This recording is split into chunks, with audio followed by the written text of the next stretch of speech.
Earlier this week, we found out the LHSAA vacated some of famed head coach J.T. Curtis's wins, meaning their season finale against Carr was less historic nationally than expected. But don't tell that to the Patriots fans. Before the game, J.T. Curtis said he and his team didn't think about the record and everything surrounding it. Just this game against undefeated Carr, the Patriots came to play against the Cougars. Marlon Prout, a strong 5-yard touchdown run, making it 7-zip. John Curtis, just a scoring machine, playing for their head coach. Dagan Bruno, the pump, hit Xavier Brown in the end zone, 20-yard strike. Curtis blows them out 41-7. The LHSAA may not recognize the record, but that celebration you see on the field is all you need to know, because Curtis is recognizing it as win number 622. Here's the deal. All right. I was told early on that By who?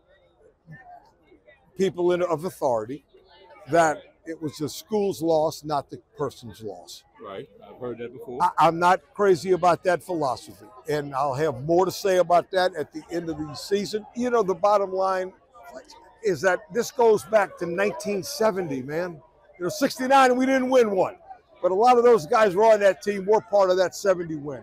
And every win allowed us to get to this position and this point, and that makes me very, very proud. The LSU Tigers are trying to beat Bama in back-to-back seasons for the first time since the 2010-2011 seasons. Kendall Duncan is in Tuscaloosa with more in this matchup that will likely decide the SEC West.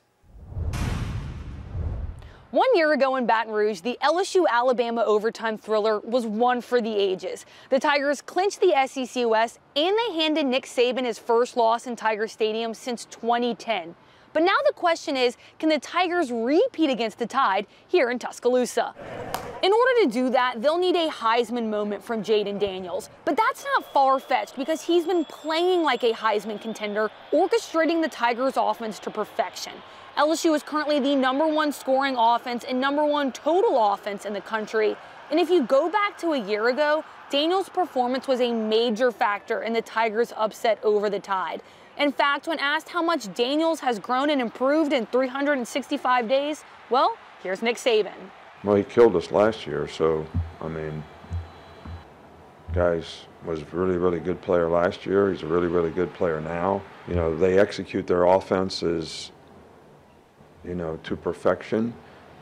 And it starts with him because he's very good at reading coverages, makes really quick decisions.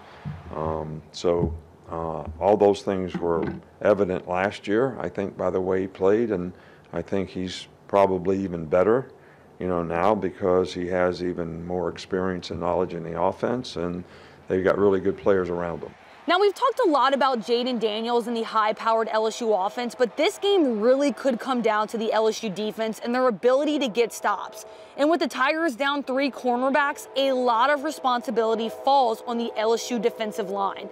They have to make Bama QB Jalen Milroe uncomfortable by getting pressure to him. Good news for LSU, Alabama has given up 35 sacks this season, tied for the 5th most in the country. And if you're not a believer in the LSU defense because of earlier games this season, head coach Brian Kelly says they've made strides as of recent. I think we're still work in progress, but we're getting better. I think our practice today, and I told them on the defensive side of the ball, was night and day compared to where it was against Missouri on a Thursday. So that's preparation, right? We have to perform. We got to tackle. We got to play the ball in the air. We've got to have 11 guys executing together. Kickoff is set for Saturday at 6:45.